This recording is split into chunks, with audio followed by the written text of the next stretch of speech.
잠언서 7장 24절부터 27절까지 보겠습니다. 이제 아들들아 내 말을 듣고 내 입의 말에 주의하라. 내 마음이 음녀의 길로 치우치지 말며 그 길에 미혹되지 말지어다. 대적 그가 많은 사람을 상하여 엎드러지게 하였나니 그에게 죽은 자가 허다하니라. 그의 집은 수울의 집이라 사망의 방으로 내려가느니라. 아멘. 기도하겠습니다. 하나님의 은혜와 사랑으로 예수와 있게 되어지고 십자가의 피 흘리실 믿게 된 그 백성으로 되어짐을 감사합니다. 우리가 그런 은혜를 입기 전에 어떤 존재였던가를 오늘 이 말씀을 통해서 또 깊이 생각하게 하시고 우리에게 주어진 그 신비의 기적의 은혜에 온 마음이 향하고 그 모든 것이 우리의 감사와 찬송으로 나타날 수 있도록 이 시간도 저희를 말씀에 붙들어 주시옵소서. 예수님 이름으로 기도합니다. 아멘. 기독교인들에게 살아가면서 자기 죄를 생각을 하고 또 느끼게 되는 경우가 언제인가 하면은 주로 그 자기 일에 실패를 한다거나 삶이 힘들어졌을 때 죄를 느끼는 경우가 많다, 이렇게 할 수가 있습니다.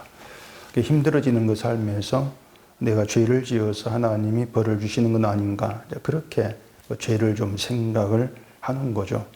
그리고 또 자기 행동이 어떤 그 종교적이거나 또 윤리적인 면에서 잘못되었다, 그렇게 생각될 때도 또 죄를 생각을 하게 될 겁니다.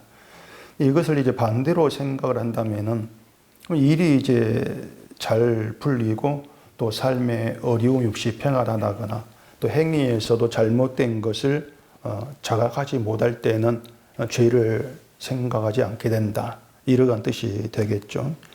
한마디로 말해서 뭔가 잘 될 때 또 행동에 문제가 없을 때 죄를 느끼고 또 생각할 어떤 계기가 없게 된다, 이러한 의미가 되는 겁니다.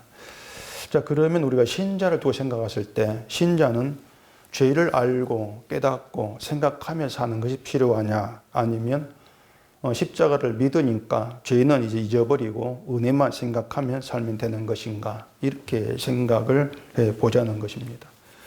대개는 그 신자는 십자가를 이제 믿었고 죄를 용서받았으니까 더 이상 죄에 매일 필요 없다, 십자가의 은혜를 생각하면서 감사하고 살아가면 된다, 이런 쪽으로 마음이 이제 기울어지기가 쉽습니다. 죄를 용서받았으니까 더 이상 죄에게 붙들릴 필요는 없지 않느냐, 그러면서 이제 은혜를 생각을 하고 또 은혜를 누리고 서로 은혜를 또 고백하면서 살아가는 이것이 필요하지 않느냐, 그렇게 생각을 하는 겁니다. 이게 뭔가 하면은 죄와 은혜를 이제 분리를 하는 것입니다. 근데 그렇게 죄와 은혜를 분리해서 생각하는 게 죄다, 그 사실을 모르고 있는 것이죠. 자, 죄와 은혜를 이제 분리해서 보게 되어지면은 결국 은혜는 죄의 문제에서 떠난 은혜가 되어버립니다. 죄와 상관없이 결국은 육신의 문제로 기울어져 가지고 은혜를 생각을 하게 되겠죠. 그러면서 육신이 잘 되고 평안한 삶에서 은혜를 찾게 된단 말입니다. 그럼 그런 사람들에게 그럼 언제 은혜가 커지고 깊어질까? 답은 뻔한 것이죠. 육신이 잘 될 때 은혜가 더 많이 감사가 되고 더 깊어질 거란 말입니다. 이제 반대로 힘들면은 은혜도 희미해지고 사라질 것이고 대신 이제 불만과 불평으로 채워지게 될 것이 뻔하다, 이렇게 얘기할 수가 있는 것이죠. 이처럼 이제 그 육신의 일을 근거로 해서 은혜를 생각을 하게 되면은 잘못된 행동이 있고 그래서 죄를 뭔가 자각을 했다 할지라도 그 죄의 자각이 십자가 은혜를 아는 방향으로 나가게 되기보다는 내가 이제 죄를 회개해서 그러면은 죄로 인한 벌을 받지 않을 것이 아닌가, 이렇게 이제 그 죄를 자기가 해결하려는 그런 쪽으로 생각이 기울어진단 말입니다. 바울은 로마서 5장에서 죄가 더한 곳에 은혜가 더욱 넘쳤다, 이렇게 얘기를 합니다. 그러니까 성경 어디에서도 너희가 일이 잘 되고 형통한 곳에 은혜가 넘치는 이런 말이 안 나와요. 바울의 고백처럼 죄가 더한 곳에, 죄가 더한 곳에 은혜가 더욱 넘쳤다. 그러니까 죄라고 하는, 은혜라고 하는 것은 죄와 분리해가지고 생각할 수가 없는 문제란 말입니다. 육신의 인류가 상관없이 우리 죄에서 은혜가 넘치게 된다고 하는 것이에요. 그러니까 바울의 그 말이 맞다면 우리가 죄를 느끼고 생각하게 되는 것이 인생의 실패와 고통이 있는 곳이다. 이렇게 말한다면 결국은 그 인생의 실패와 고통이 있는 거기에 은혜가 또 넘치는 것이 아니냐. 이렇게 생각을 해야 맞단 말이죠. 다시 말해서 삶이 평안하고 형통하고 잘 사는 것, 그것이 은혜가 넘친다고 얘기할 수 있는 복의 현장이 아니라고 하는 것이죠. 은혜가 넘칠 수 있는, 우리의 죄를 깨닫게 하고 죄를 알게 될 그 현장, 그게 복의 현장이다. 이렇게 얘기가 되어지는 것이 맞단 말입니다. 그게 성경인 것이죠. 근데 이제 기독교인들 생각은 늘 달라요. 선을 행하는 행위가 있어야 삶이 잘 되는 은혜가 넘칠 것이 아닌가, 이런 쪽으로 늘 생각이 또 마음이 기울어진단 말입니다. 결국 결론은 이 삶의 현실을 바라보는 시각에 늘 문제가 있는 겁니다. 사람은 누구나 같은 마음이에요. 평안하고 또 고통과 염려가 없는 삶을 늘 살고 싶어 하는 것이 사람의 마음이죠. 죄가 아니고 선을 행하는 삶이 되어야 된다. 이런 생각도 공통적으로 하고 있단 말입니다. 물론 그것이 뜻대로 안 된다는 것은 뭐 안다고 할 수 있겠지만은, 그렇다고 해서 그 선을 행하는 삶, 염려가 없는 인생, 여기에 대한 소망 자체가 없어진 건 아니라고 하는 거죠. 늘 그런 소망을 품고 있는 거예요. 근데 오히려 그 품고 있는 소망, 내 뜻대로 안 된다는 걸 알기 때문에 하나님을 찾죠. 그러면서 선을 행하는 그 신자가 되도록 도와달라, 이렇게 기도하기도 하고, 또 하나님 앞에서 흠없는 사람이 되어서 가능하면 힘을 다해서 하나님 말씀대로 사는 그런 나로 만들어달라, 이렇게도 기도한단 말입니다. 그러니까 그 이유가 뭔가 하면은 늘 그래 선을 행하고 믿음으로 내가 잘 사는 것이, 그것이 결국은 어떤 나의 소망하는 인생으로 이어지는 것이고, 그것이 하나님의 뜻을 이루어지는 것이다. 늘 그런 생각이 이제 붙들려 있는 거죠. 그런데 바로 그것이 죄고 사탄의 미혹이다. 그 사실을 알게 되는 것, 이제 그게 지혜가 있음으로 인해서 신자에 있게 되는 새로운 시각이다. 이렇게 얘기할 수가 있는 것이죠.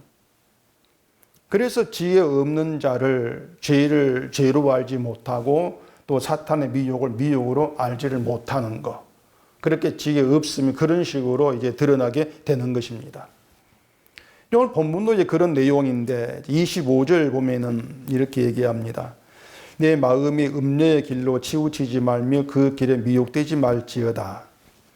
자, 이것을 우리가 지혜가 없다 하고 지혜가 없는 자로 그냥 읽는다면은, 이 말은 너희가 음녀의 길로 치우치지 않도록 항상 조심하고 마음을 지키라, 그냥 단순히 이런 뜻으로 다가올 거라고 하는 거죠. 아예 성경에 무지한 사람이라면은 어떤 그 성적인 그런 유혹을 받아도 거기에 넘어가지 않고 음녀의 그 길, 어떤 성적의 유혹에 빠지는 그 길로 치우치지 않고 미혹되지 않는 그런 것을 얘기하는 내용으로 이해하기도 한단 말입니다. 심지어는 음녀의 길을 뭐 어떤 몸 파는 여자들이 있는 사창가로 얘기를 하기도 해요. 그게 음녀의 길이다. 그러면은 정부에서 사창가를 없앤 것이 음녀의 길을 없앤 것이다, 이렇게 말해야 된단 말이에요. 전혀 거리가 먼 이야기가 돼버리는 것이죠. 결국에 음녀에 대한 바른 이해도 없는 사람들이 성경을 해석하고 또 설교를 하기 때문에 자꾸 그 내용들이 십자가와 멀어질 수밖에 없는 거죠.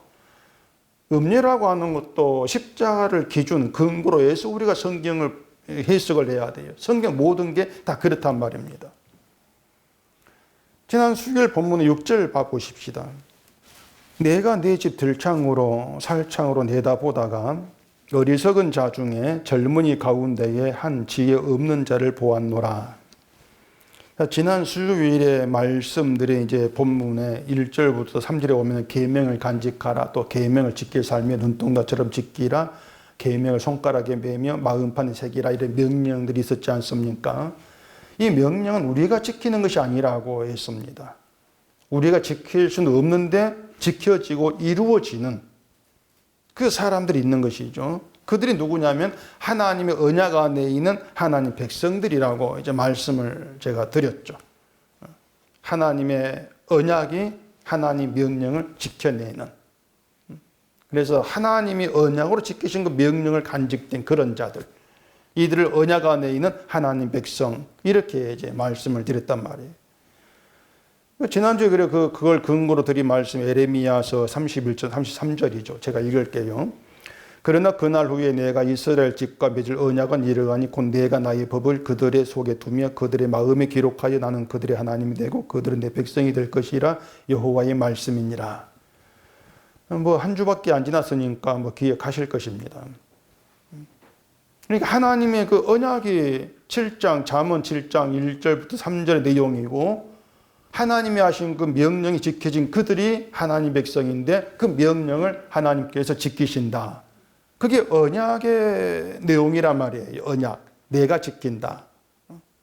그리고 그 하나님이 언약을 지키시기 위해서 아들을 보내셨고 그리고 아들은 하나님 명령을 지키기 위해서 십자가에 못 박혀 죽으셨고 결국 아들로 인해서 하나님 명령을 지킨 백성으로 여김받고 거룩한 성도의 반열에 있게 되어지는 것.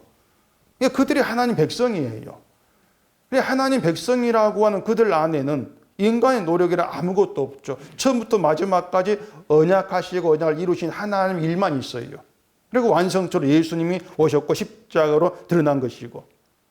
그러니까 성도는 이 모든 내막을 십자가로 인해서 알게 된 사람들이에요. 그 내막 안에 자기 있으니까 그 내막을 따라서 그 내용에 따라 자기가 신자로 존재하는 것이니까 그 십자가의 내막을 알게 된 사람이 성도인 것이죠. 때문에 자기 운명이 죽음에서 생명으로 바뀐 이유가 그 근거가 아들에게 있다. 하나님의 아들 예수님 때문이다. 이걸 깨닫고 그 아들을 둘러싼단 말입니다. 그들이 성도예요. 남자를 둘러싸게 되리라. 그렇게 남자를 둘러싸게 된 그 일이 있게 된 걸 가지고 하나님의 세상이 창조하신 새 일이다. 이렇게 제가 말씀을 드렸지 않습니까? 그래서 아버지의 집은 언약의 집인 것이고 그 언약의 집에 있게 된 사람들은 아버지가 명령하시고 아버지가 이루신 그 방식 아래 있는 거예요. 그게 구원의 방식이란 말입니다. 명령도 아버지가 하시고 그 명령을 지키시고 이루신 분도 아버지가 하시고 근데 지킴으로 인해서 주어진 혜택을 다 누리고 있는 공짜로. 그게 백성이란 말이죠. 자, 이게 이제 아버지의 집이에요. 그 방식으로 있는 게 아버지 집이라면은, 그러면은 아버지의 그 집, 그 언약 밖에 있는 것이 어떤 세상인가 하는 우리가 이제 알 수가 있겠죠. 언약 밖에 있어서 언약과 상관없이 언약을 알지 못한 세상. 그게 언약 밖의 세상이에요. 그렇게 언약을 알지 못한 세상은 어떻게 살아가냐면은 하나님 명령을 인간시켜 내야 되는 방식으로 살아간단 말입니다. 하나님 명령했네? 우리가 지켜야지. 그게 언약 밖에 있는 세상의 방식이에요. 한마디로 말해서 지혜 없는 자들의 세상이죠. 아버지의 명령을 지켜낼 수 없다. 그 사실을 몰라요. 지혜가 없는 세상이란 말입니다. 그래서 6절, 7절에 내가 내 집 들창으로 창으로 내다보다가 어리석은 자 중에 젊은이 가운데에 한 지혜 없는 자를 보았노라. 이렇게 이제 이 말이 뭐냐면은 그 집안이 어디냐면은 아버지 집이란 말입니다. 언약 안에서 오시면 돼요. 언약 안에서 창으로 밖을 내다본다는 거예요. 언약 밖 세상을 내다본다. 그러니까 언약의 집에서 언약 없는 밖을 내다보는데 거기에서 지혜 없는 한 젊은이를 본다는 겁니다. 언약 밖에서. 그리고 이제 8절부터 이 3절이 어떤 내용이냐면은 이 언약 밖에 있는 젊은이가 세상에서 어떤 미혹을 만나는가. 그 사실을 지금 얘기를 하고 있는 거예요. 언약 밖에 있는 세상의 실상을 8절부터 이 3절이 얘기를 하고 있는 것이에요. 이걸 말씀을 드리기 전에 먼저 우리가 오해하지를 이제 안 해야 되는 게 있습니다. 그게 뭐냐면은 일단은 창 밖에 있는 지혜 없는 젊은이, 그 사람이 나와 무관은 아니야. 그건 절대 금물이에요. 그 생각을 일단 하지를 않으셔야 돼요. 그러니까 우리가 대개 성경을 보게 되면 그런 생각으로 치우치기 굉장히 쉽습니다. 본문처럼 지혜 없는 자, 또 뒤에 나온 대로 소가 도수장으로 가는 것처럼 음료의 미혹에 빠져서 죽음의 길인 줄 모르고 가는 자. 나는 아니야. 그처럼 미련하고 지혜 없는 그런 자가 아니야. 그 생각을 하게 되게 쉽단 말이에요. 그게 엄청난 착각이라고 하는 거죠. 왜 그런가 하면은, 자, 우리가 죄인됨을 안다거나 복음을 알고 또 내 힘으로 예수를 믿을 수 없어. 이것도 깨닫게 되어지고 내 공로가 아니라 예수님의 공로로 구원받아. 이걸 다 아니까, 이걸 다 알고 있으니까 난 지혜 있는 성도야. 난 그렇게 믿음이 있는데 그런 내가 미혹의 길로 치우칠 리가 없어. 난 그런 사람이 아니야. 이렇게 판단하는 거. 그게 잘못된 착각이라고 하는 것이에요. 근데 우리가 그런 착각에 자꾸 이제 빠져있게 되면은 지혜 없는 자를 보았다. 이러한 말에서 그 사람은 복음을 알지 못한 사람이고 죄를 알지 못하고 십자가를 깨닫지 못한 그런 기독교인으로 우리가 상상을 해버린단 말입니다. 그러다 보니까 나는 아니야. 이렇게 이제 나와 그 지혜 없는 자를 갈라놓게 되는 그런 것이 있게 되어지는 것이죠. 그런데 그런 생각을 하게 되어지는, 나에 대해서 그런 생각을 하게 되어지는 거. 난 죄인임을 알고 복음도 알잖아. 그래서 지혜 없는 그 젊은이하고는 달라. 그런 생각 자체가 음력에 미혹된 것이다. 그렇게 하면 이해가 되시겠냐고 하는 거죠. 그래서 성경을 늘 우리가 조심해서 봐야 한다고 하는 것입니다. 하나님이 모세를 보내가지고 이스라엘 백성을 애굽에서 나오게 하셨는데, 출애굽 때 말씀을 드리면서 늘 그런 얘기를 자주 했었는데, 하나님 이스라엘을 약속의 땅으로 바로 직행하게 하신 것이 아니고 광야라고 하는 굉장히 어려운 그 땅, 어려운 그 상황으로 그들을 거치게 한단 말입니다. 근데 하나님이 이제 그렇게 하신 것을 두고 그들의 마음을 낮추기 위함이라 이렇게 모세가 얘기했어요. 그들을 낮추시려고 이제 광야의 그 삶을 거치게 했다. 이런 말씀이 있단 말입니다.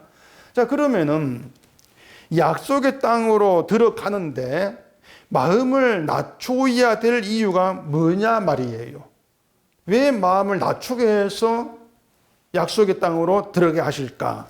그리고 그 광야 생활을 통해서 낮아지는 마음은 어떤 상태의 마음을 얘기하는 것인가? 무엇이 낮아지는 마음인가? 이런 문제들을 우리가 좀 생각을 할 수 있어야 합니다. 이스라엘이 애굽에서 나오긴 했는데 몸은 나왔습니다. 몸은 나왔는데 그들의 마음이나 그들의 정신 어떤 구조는 애굽 방식 그대로 있었습니다. 애굽 방식 그대로예요. 그래서 광야에서 고생을 하니까 그들이 애굽에서 먹고 마셨던 것들을 여전히 그리워하지 했지 않습니까? 먹을 게 없으니 애굽 먹었던 뭐 마늘, 부추 뭐 이런 게 먹고 싶다, 이렇게 그리워. 그런 모습이 나오는 거예요. 그리고 또 하나님 원망했고 불평하는 그러한 존재라는 것도 드러났죠. 애굽처럼 어떤 육신의 어떤 삶이 어려워지면은 하나님까지 불만해버리, 신도 믿질 않겠다고 나온 불평하는 그런 애굽 방식, 애굽의 그런 정의 상태가 그대로 드러난단 말입니다. 그러면은 그런 이스라엘이 그런 그대로 약속의 땅으로 들어갔을 때 과연 그들이 애굽의 것을 막으면서 다 끊어버린 자로 들어갔느냐? 그건 아닌 거예요. 광야 생활을 거치긴 했는데, 근데 그 광야 거치고 약속의 땅 들어가면서 광야를 통해서 죄를 깨닫고 그래 모든 걸 고침받으면서 애굽의 것을 다 끊어버린 자로 들어가는가? 그게 아니라는 얘기입니다. 약속의 땅으로 들어갔을 때에도 이스라엘은 애굽 것을 그대로 그리워하고 애굽 방식으로 살아간 정신 상태 그대로 했습니다. 인간은 그대로란 말이에요. 그 증거가 뭐냐면은 자기들 곁에 고아, 과부, 가난한 자처럼 약자가 있을 때 그들을 없이 여기고 무시하고 드러났죠. 아무것도 변한 게 없어요. 그러면 광야 생활의 의미는 뭐냐 말이에요. 이스라엘 인간을 고치지를 못한다면은 그럼 광야 생활은 왜 있었느냐? 그것은 그 광야 생활을 통해서 인간은 누구도 자기가 자기를 책임질 수 없다는 걸 알게 하시는 겁니다. 내가 나를 책임지지 못해. 이걸 깨닫게 하시는 거예요. 그래서 약속의 땅에 들어오게 된 것도 하나님이 언약 백성을 책임지심으로 이루어진 은혜라는 거. 이걸 가르치고 이걸 알게 하시고 깨닫게 하시 통로로 광야 생활한 말입니다. 하나님 책임지셨기 때문에 우리가 약속의 땅으로 이끌림 받은 것이구나. 그게 마음이 낮아지는 거예요. 하나님이 책임지시는 것이구나. 나 같은 자가 약속의 땅에 있게 된 것이 하나님이 나를 책임지심으로 인한 것이다. 이걸 아는 믿음, 이것이 마음이 낮아진 자들에게 드러나는 믿음이라고 하는 것이죠. 이스라엘이 약속의 땅에 들어갈 때에 그냥 들어간 게 아니고 언약궤를 맨 제사장들이 요단강으로 먼저 들어갔을 때 흐르는 물이 멈춰가지고 건너게 된 것입니다. 언약궤가 먼저 들어갔어요. 그게 뭐냐면 십자가에 죽으신 예수님이 너희를 책임진다. 그 방식이란 말입니다. 예수의 피 흘림이 너희를 책임져. 그래 너희가 약속의 땅으로 이끌림 받는 것이야. 이걸 가르치는 거예요. 그 모든 내막들이. 그렇기 때문에 우리의 믿음이라고 하는 것은 늘 주가 나를 책임지신다는 이게 유지가 되어야 됩니다. 그게 살아있어야 그게 믿음이 되는 것이에요. 우리 안에 살아계시는 그리스도는 우리에게 말씀을 지켜라, 믿음생활을 잘해라 이렇게 지시하고 명령하는 그런 분이 아니에요. 십자가에 죽으시고 그 피로 우리를 책임지셨고 그로 인해서 우리를 천국에 있게 하신 그 그리스도 우리 안에 살아계신단 말입니다. 때문에 내 안에 살아계신 그 주님이 이끌림하는 신자라면은 명령에서 지켜야지 이게 나올 수가 없는 것이죠. 아무것도 지키지 못한 나를 주가 책임지시는 것이구나. 그렇게 마음이 기울어지는 이것이 미혹을 이긴단 말입니다. 그게 지혜란 말이에요. 미혹을 이기는. 그렇기 때문에 이 창밖에 지혜 없는 자를 보았다. 이 말에서 우리가 알아야 되는 것은 신자 또한 지혜 없는 자를 거치지 않고 하나님의 집에 있게 된 것이 아니라는 것입니다. 이스라엘 백성이 광야를 거치지 않고 약속의 땅에 들어간 게 아닌 것처럼 그 광야라고 하는 것은 인간의 온갖 불평과 불만, 애국 방식의 정신 구조가 드러나는 그런 땅이란 말, 그런 세상이란 말이에요. 그것처럼 신자 또한, 언약에 들어온 신자 또한 지혜 없는 자, 그 세상의 미혹, 거기에서 미혹을 당하고 기울어지는 그런 지혜 없는 그 자를 거치지 않고 언약에 들어왔다. 이건 없어요. 지혜 없는 자라고 하는 실상을 거쳐서 언약에 들어온 거예요. 이것은 나도 지혜 없는 자구나, 죄인이구나, 그렇게 자기를 그냥 인정해 주라, 그 뜻이 아닌 겁니다. 나 죄인입니다. 이걸 마음이 낮아진 겸손으로 얘기하질 않아요. 사람들은 난 죄인입니다. 고백하면 거기 신자 된 것으로, 겸손한 것으로 이렇게 그냥 쉽게 생각하지 않습니다. 자, 하나님의 언약 안에 있는 사람, 지혜 있는 자, 언약 밖에 있는 사람, 지혜 없는 자, 이렇게 한번 보십시다. 그러면은 그 지혜가 있고 없고의 차이가 단순히 지혜를 알고 모르고 그 차이냐 그 말입니다. 그렇게 간단한 문제가 아닌 것이거든요. 중요한 것이 뭐냐면은, 자, 죄를 알게 되었을 때에 또 죄에 대한 자각, 인식이 살아있는 그런 자가 되었을 때에 자기에 대한 인식, 자기를 어떻게 바라보는가에 달라진단 말이에요. 그러니까 죄를 안다는 것이 뭐냐면은 자신의 힘으로 내 믿음을 책임질 수 없음을 아는 것까지 포함됩니다. 그게 죄를 아는 거예요. 그래서 지혜가 있다는 것은 나 역시 지혜 없는 자의 길에 있었던 사람이고, 나 역시 미혹에 치우치고 죽음의 길이 있었던 그런 사람인데, 그런 내가 십자가에 죽으신 예수의 피 덕분에 아버지의 집에 있게 되었습니다. 이걸 아는 것을 얘기하는 거예요. 그게 지혜니까. 그렇기 때문에 지혜 없는 자의 그 모습, 그 세상을 우리가 거쳐야 한단 말입니다. 자, 그러면은 이제 13절 봐보십시다. 7장에. 그 여인이 그를 붙잡고 그에게 입맞추며 부끄러움을 모르는 얼굴로 그에게 말하되, 내가 화목제를 드려 서원한 것을 오늘 갚았노라. 이러므로 내가 너를 맞으려고 나와 내 얼굴을 찾다가 너를 만났도다. 자, 이런 내용이 있는데, 여기 등장하는 여인은 그 10절에 보면은 기생의 옷을 입은 간교한 여인, 이렇게 얘기합니다. 기생의 옷을 입은 간교한 여인이다. 그러니까 사람을 유혹해서 잘못된 길로 가기에 나쁜 여인이, 이렇게 이제 얘기가 표현되겠죠. 자, 그러면 만약에 우리가 유혹을 당하는 입장이 있다고 했을 때에 그 여인의 모습만 딱 보고, 아, 저건 나쁜 여인이야, 나를 죄로 이끌어가 나쁜 여인, 이렇게 판단하고 유혹을 뿌리치면서 피할 수 있다 생각할 수 있겠습니까? 그렇게 못한단 말이에요. 그런 어떤 그 유혹을 알아채고, 아, 저 여인 나쁜 여인이냐, 그걸 알아채고 피할 수 있는 그런 능력, 그런 안목이 우리 애초에 없는 거예요, 우리는. 그런 안목이 있다면 사탄의 미혹도 늘 이기고 살아가야 되죠. 근데 미혹을 이기지를 못한단 말이에요. 안목이 없다는 것이에요. 기생의 옷을 입었다고 하는 것은, 그 기생의 옷은 아름답고 화려한 옷이라 그 뜻입니다. 남자를 유혹하는 기생인데, 남자 유혹하려면 아름답고 화려한 좋은 옷을 입고 있어야 되지, 허름한 거지 같은 옷을 입고 유혹할 수 없지 않습니까? 간교하다는 것은 겉으로 드러나는 것이 아니라 속의 성품이에요. 이게 간교함, 우리가 볼 수 없는 거예요, 간교함을.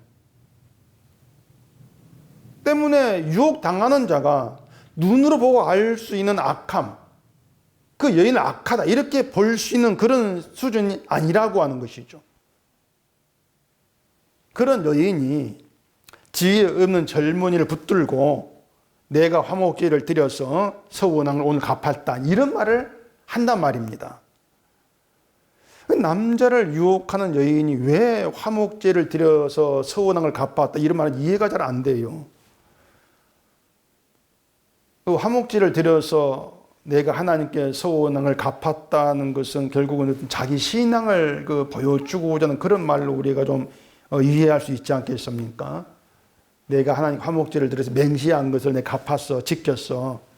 그게 이제 바른 신앙으로 그렇게 드러나는 그런 모습이겠죠. 이렇게 자기 신앙을 얘기하면서 하는 말이 15절에 이렇게 얘기합니다. 이러므로 내가 너를 맞으려고 나와 내 얼굴을 찾다가 너를 만났도다. 이게 어떤 말로 연결되냐면은, 자, 내가 하나님께 서원한 걸 지켰더니 하나님이 너를 만나게 했어. 또 이런 의미가 아닐까, 그렇게 볼 수 있단 말이에요. 다시 말해서 내가 지금 너를 만난 것은 하나님의 뜻이야. 그렇게 남자를 유혹하는 것이 아닌가, 그렇게 볼 수 있는 문제가 되는 거예요. 그러니까 하나님의 뜻이라고 하는 것으로 하나님께 너를 만나게 했어, 이런 내용으로 여인과의 만남에서 있을 수 있는 어떤 죄책감을 덮어버리고 있는 그런 게 아닌가 볼 수 있단 말이죠. 지금도 우리가 어떤 하나님 뜻이란 말을 편하게 사용하면서 어떤 죄 같은 걸 덮고 하는 일이 많이 있지 않습니까? 근데 여기 등장한 여인이 유부녀란 말이에요. 18절부터 봐보십시다. 오라 우리가 아침까지 흡족하게 서로 사랑하며 사랑함으로 희락하자. 남편은 집을 떠나 먼 길을 갔는데 은 주머니를 가졌은즉 보름날에나 집에 돌아오리라 하여 여러 가지 고운 말로 유혹하며 입술에 호리는 말로 꿰물어. 자, 여기 여인이 기생이 아니에요. 기생이 아닌 자가 기생옷, 아름답고 화려한 옷을 입고 남자를 유혹하는 거죠. 유부녀란 말입니다. 이 유부녀가 남편이 먼 길을 떠나서 지금 없어. 나중에 돌아올 거야. 이렇게 유혹을 하고 있단 말이에요. 이게 문자로만 보면은 남편이 있는 여자가 젊은 남자를 유혹해서 잠자리를 같이 하느냐, 그런 내용으로 우리는 이제 듣게 된단 말입니다. 그렇게 되면은 음리의 길로 치우치지 말라는 것은 그 여자 유혹에 빠지지 마라, 이런 의미로 결국 해석될 수가 있는 것이죠. 근데 그렇게 되면은 제가 늘 말씀드린 것처럼 성경이 도덕의 교훈이 돼버려요. 도덕적이 된단 말입니다. 그래서 남편이 집을 떠나 먼 길로 갔다 없어, 이것은 남편이 없으니까 괜찮아, 그런 의미가 아닌 겁니다. 이게 무슨 뜻이냐면은, 남자가 유부녀와 바람을 피면은 그것을 정지할 자는 여자의 남편이에요. 남자는 지금 아내가 없어요. 결혼 안 했어요. 홀몸이고. 여자는 남편이 있단 말입니다. 그럼 그 둘이 바람을 피면은 여자의 남편이 정지를 하겠죠. 남자와 여자를. 그런데 그 남편이 먼 길을 가고 없습니다. 그럼 무슨 뜻입니까? 그 남자와 여자가 잠자리 같이 해도 죄를 지어도 정지할 자가 없다는 뜻이에요. 남편이 없으니까 정지할 자가 없다는 겁니다. 야, 우리 정지할 남편이 없어. 정죄받지 않아. 그게 유혹이라고 하는 거죠. 그래 젊은이가 여자를 따라가는 거예요. 이걸 두고 22절에서 소가 도살장으로 가는 것 같고 미련한 자가 벌을 받으려고 쇠사슬에 매이러 가는 것 같다, 이렇게 얘기를 하고 있단 말입니다. 도살장이죠. 그러니까 죽는 길로 가는 것이고 벌받는 저주에 매이는 그 길로 가는 것이다, 그렇게 얘기를 한단 말이에요. 이걸 잘 이해를 하셔야 됩니다. 젊은이가 여자를 따른 것은, 그러니까 남편이 집에 있다 그러면 안 가겠죠. 남편이 없어. 정지할 남편이 없다는 것에 안심을 한 것이에요. 그래 따라간 것이란 말입니다. 그런데 그것을 두고 죽는 길로 가는 것, 저주에 매이는, 이렇게 얘기를 한단 말이에요. 이건 단순히 간음하다 그 뜻이 아닙니다. 간음했으니까 죽음의 길이고 저주에 매이는 길이다, 그게 아니란 것이에요.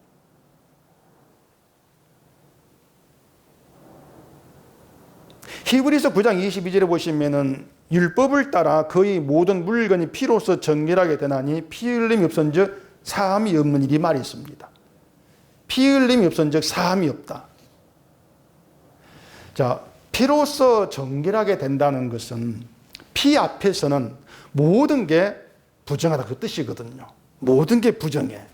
따라서 피 흘림이 없다고 하는 것은 자기를 부정한 존재로 여기지 않는다는 것이고, 그것은 주의 피가 부정한 나에게 구원이 된다, 그걸 믿지 않는다는 뜻이죠. 그럼 그들에게 죄사함이 없는 것은 당연한 것이에요. 이게 무슨 뜻인가 하면은 자기에 대한 정죄가 없는 자에게는 사함도 없다는 겁니다. 나에 대한 정죄가 없어요. 쉽게 말해 죄를 죄로 여기지를 않아요. 그들에게는 사함도 없다. 자, 그런데 여자를 따라간 젊은이는 정죄할 남편이 없다는 것에 안심을 한단 말입니다. 아, 정죄받지 않는구나. 이게 지혜가 없는 자라, 그 말이에요. 다시 정리해 봅시다. 복잡한 게 아닌데 복잡하게 들릴지 모르겠어요. 오늘 이야기에 지혜 없는 젊은이가 등장합니다. 이 젊은이가 아름다운 기생옷을 입은 여인에게 자기 침상으로 가서 아침까지 서로 사랑할 유혹을 받습니다. 그러면서 남편은 먼 길을 갔으니까 정죄할 자가 없어. 누가 우리를 나무랄 그런 대상이 없어. 그래 여자를 따라간단 말이죠.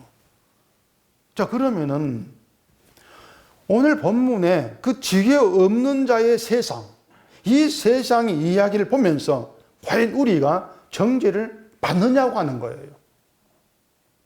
우리가 정죄를 받느냐. 정죄를 받는다는 것은 여기에 등장하는 젊은이에게서 나를 본다는 겁니다. 내가 바로 이렇게 정죄 없는 걸 즐기는, 정죄받지 않는 걸 즐기는 그런 나구나. 그렇게 자기를 본다는 거예요. 만약 그것이 아니면은 나는 이 젊으냐 같지 않다. 이렇게 자기를 나누는 것이겠죠. 나눈 것이겠죠. 나는 이 젊은이처럼 여자 유혹을 안 받을 때나 이길 것이야. 그렇게 생각한다는 것입니다. 정죄가 없는 자기를 본다는 것이죠. 그러니까 남편은 길을 떠나 먼 길로 갔다. 그 여자의 유혹을 따라갔다는 것은 피 흘림이 없은 즉 사함이 없다. 여기에 해당이 된다는 것이에요. 내 죄에 대한 정죄가 없는 그런 세상을 즐긴다는 겁니다. 정죄가 없다고 하는 것은 나의 어떤 행위와 의에 대한 칭찬, 나의 인정, 내 높음, 내 가치가 살아있는 그 세계를 뜻한단 말입니다. 그게 정죄가 없는 세상이에요. 늘 그걸 추구하는 인간이란 말이에요. 근데 거기에는 사함이 없기 때문에 죽는 길이고 저주에 매이는 길이다. 왜? 용서가 없으니 거기에는. 그렇게 얘기하고 있는 것이죠. 그렇게 지금의 기독교가 정죄를 받지 않은 정죄가 없는 길을 따라가고 있는 거예요.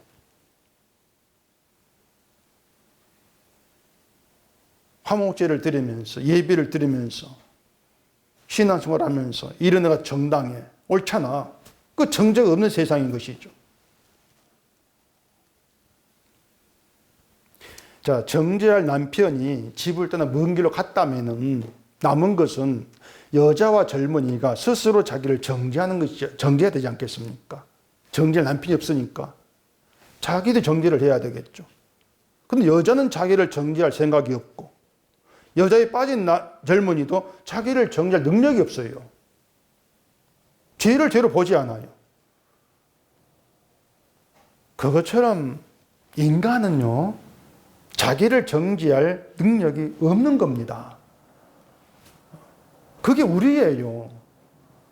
우린 자꾸 죄를 알잖아. 그걸 가지고 마치 우리가 뭐 나를 죄인으로 보고 막 그렇게 여기는 것처럼 생각하는데 우린 애당초 인간은 자기를 정죄할 능력이 없습니다. 자기에게서 죄를 본 능력이 아예 없어요. 왜냐하면 잘하고 있으니까. 여자고 화목제를 드려서 서운한 걸 갚았다고 하는 것처럼 뭐 주의를 잘 지키고 하나님 할 도리를 내가 잘하고 있다고 여기는 사람들에게는 정죄할 힘이 아예 없는 것이죠. 정죄하기는 그냥 내 신앙이 옳고 바르다. 그 생각에 매여 있을 수밖에 없는 것이죠. 설령 죄를 느낀다 할지라도 내가 회개해가지고 용서받고 다시 내가 선한 길로 가면 되겠지. 그렇게 나가게 되겠죠. 그게 죄를 자기가 책임지려고 하는 방식이란 말입니다. 그래 대개 기독교인이 회개를 해서 행동을 고치고 신앙에 열심을 내고 그러면 되는 것으로 안단 말이에요. 우리가 그렇고 언약 밖에 있는 지혜 없는 젊은이가 그렇단 말이에요. 같은 인간의 모습인 것이죠. 같은 인간인 것이죠. 예수님 당시에 유대인들이 하나님을 믿고 있었습니다. 하나님 믿었죠. 하나님 믿었는데 그들이 하나님에 대해서 알지 못한 게 있었습니다. 그게 뭐냐면은 하나님은 자기들을 구원받을 수 없는 저주의 존재로 보신다는 거. 그걸 유대인들은 알지를 못했어요. 율법대로 살기 위해서 나름 최선의 노력을 다하고 있는 자기들을 하나님이 저주의 존재로 보신다? 이건 유대인들은 전혀 생각할 수 없는 그런 하나님에 대한 이야기죠. 그러니 그런 유대인들이 자기들을 정죄할 능력이 있겠습니까? 없죠. 죄를 보지 못하니까 어떻게 자기를 정죄를 해요? 율법을 지키는 믿음과 의로 자기들을 지키면서 또 자기들이 그렇게 하나님 관계를 잘 지키고 있다고 생각할 것이기 때문에 자기를 아예 정죄의 대상으로 안 보는 거예요. 단지 율법을 지키지 못했을 때 죄를, 정죄를 생각할 뿐이겠죠. 근데 그것도 율법을 지키면은 또 지워지는 거예요. 그렇게 자기를 정죄의 대상으로 보지 않기 때문에 그들의 죄를 대신해서 피 흘려줄 대상, 필요 없단 말입니다. 그게 예수를 죽인 이유였던 거예요. 바울이 로마서 8장 1절에서 그러므로 이제 그리스도 예수 안에 있는 자에게는 결코 정죄함이 없나니 이렇게 얘기합니다. 정죄함이 없다. 죄를 정하지 않는다 그 뜻이거든요. 우리가 어떤 죄를 지어도 죄로 정하지 않겠다 그런 말이죠. 그러면 이 말씀이 정죄함이 없다 이 말씀이 누구에게 은혜가 되고 감사가 되겠냐 하면은 죄를 죄로 정하는, 자기의 죄를 죄로 정하는, 정죄가 있는 그런 자들에게 정죄함이 없다는 감사가 되는 거예요. 정죄가 있는 자들에게. 죄를 알고 자기를 정죄한 그들에게 결코 정죄함이 없다는 그 예수님의 용서가 깊은 은혜가 될 수밖에 없지 않겠습니까? 죄가 있는 자들에게. 정죄함이 없다는 것은 교회에 나오는 모든 사람에게 다 해당되는 그런 내용이 아니에요. 바울은 분명히 오직 예수 안에 있는 자에게 이렇게 말합니다. 그게 조건이에요. 예수 안에 있는 자. 구약식으로 말하면 하나님의 언약 안에 있는 자들이죠. 언약 안에 있는 자. 예수 안에 있는 자라고 하는 것은 본래는 예수 밖에 있는 자라 그 뜻이잖아요. 태어날 때부터 예수 안에 있게 태어난 그런 자가 없어요. 예수 밖에 있다가 예수 안으로 뒤바뀌는 것이지. 언약 안에 있는 자도 본래는 창밖의 젊은입니다. 지혜 없는 자 젊은이에요. 언약 안에 있는 자들도. 예수 밖에 있었는데 예수 안에 있게 되었다. 이게 신비고 기적이란 말입니다. 그게 성도에게 신비고 기적이란 것이에요. 자, 그러면 그렇게 기적을 입은 자로 예수 안에서 예수 밖의 세상을 바라본다, 쳐다본다, 생각해 보잔 말이에요. 그 예수 밖에서 지게 없는 자로 살아가는, 음녀길에 치우치고 미혹당하며 살아가는 그런 자들이 보인단 말입니다. 예수 밖에 있는 자들. 그들을 보면서 알게 된 게 뭐겠냐 그 말입니다. 야, 너희는 엉터리 지옥 가. 그렇게 안 나오죠. 예수 밖에 있던 저들이 바로 나였다는 것이에요. 그걸 알게 되겠죠. 그렇게 자기를 바라보게 되겠죠. 예수 밖에는 저게 나였는데 걸어간 나를 예수님께서 피 흘림으로 죄를 용서하시고 그 내 죄를 죄로 정하지 않는 예수 안에 있는 은혜를 베푸셨다. 그런 고백이 있게 되지 않겠냐 그 말입니다. 그게 지혜 있는 자인 것이고 음녀에게를 치우치지 않고 그 길에 미혹되지 않는 거예요. 지혜가 이긴다 그 말입니다. 지혜가 미혹되지 않게 되는 것이지 우리 보고 미혹당하지 마라 이렇게 말하는 게 아니에요. 말씀을 드린 것처럼 우리는 미혹당하지 않을 그런 능력이 없어요. 미혹되지 않는 믿음을, 그 말은 모든 나를 책임진 분이 주라는 것을 믿는 그 믿음을 지혜가 책임지고 이루어낸다 그 말입니다.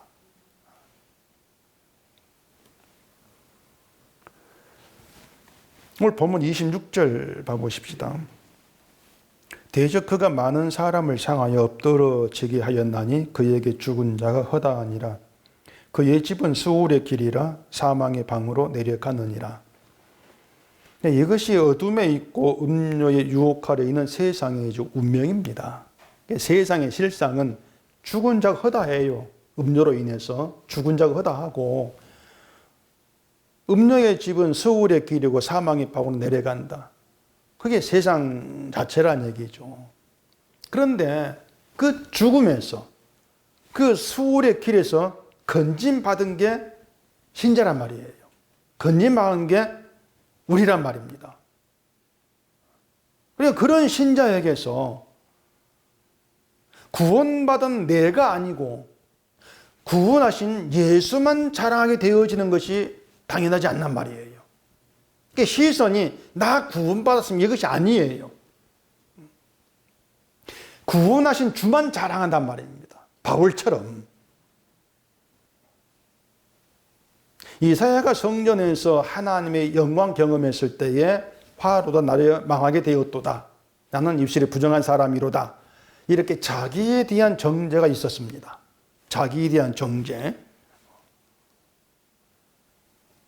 이사야가 어떤 특별한 죄 행위를 하고 화로다. 이렇게 자기를 본 게 아니에요.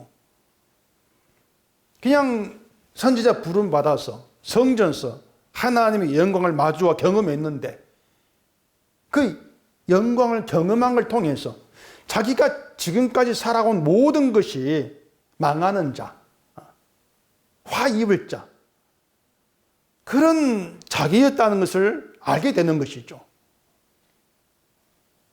부정한 자다. 그런 자기에 대한 정죄가 나온 거예요. 그것처럼 이사야는 정죄라는 통로를 통해서 그걸 거쳐서 선지자로 활동을 하는 것. 그래 우리는 정죄라는 통로를 거쳐야 됩니다. 내가 죄를 알고 나를 죄의 존재로 여기는 그런 정죄의 통로를 거쳐야 돼요. 음녀의 길에 치우치고 그 길에 미혹된 자로 살아왔고 그 미혹을 이길 능력이 없고 또 그렇게 살아갈 수밖에 없는 자. 그걸 우리는 당연한 우리의 실상으로 먼저 받아들여야 되죠. 그렇기 때문에 예수님이 아니라면, 그 예수님의 피 흘림이 아니면 나는 그 사망의 방에 갇힌 비참한 저주의 존재일 뿐이라는 것을 깊이 깊이 자각을 해야 한단 말입니다. 그리고 예수 안에서, 그런 나에게 예수 안에서 정죄함이 없다는 그 기쁜 소식, 그 복음 안에서 우리가 신앙으로 여기고 옳고 정당하게 여기면서 나를 그냥 신자로 간주한 것이 얼마나 어리석은 것이었던가 늘 그걸 우리가 깨달을 수 있어야 돼요. 그런 점에서 지혜는 우리를 정죄해야 합니다. 죄를 죄로 드러내고 죄 있는 자로 우리를 보게 하는 것이죠.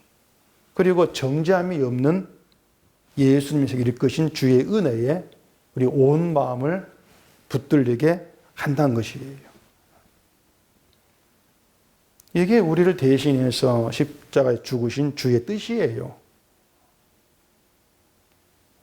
다시 말하지만 우리는, 인간은 자기 죄를 자각하고 자기를 정죄할 능력이 없는 자들입니다. 우리는 늘 그래요. 내 중심으로 살아가는 우리 즐겨야 합니다. 내가 높임받고 내가 가치 드러나는 걸 즐겨야 하는 것이지 죄 있는 자로 그렇게 낮추어진 우리는 즐겨하지를 않습니다. 그런 우리로 하여금 십자가의 피를 바라보게 하시고 죄를 죄로 알게 하시고 그리고 정죄가 없는 예수 안에 있게 하신 그 주의 자비하심과 은혜와 긍휼과 사랑을 증거하고 자랑하는 그런 도구로 우리를 사용하시겠다는 거예요.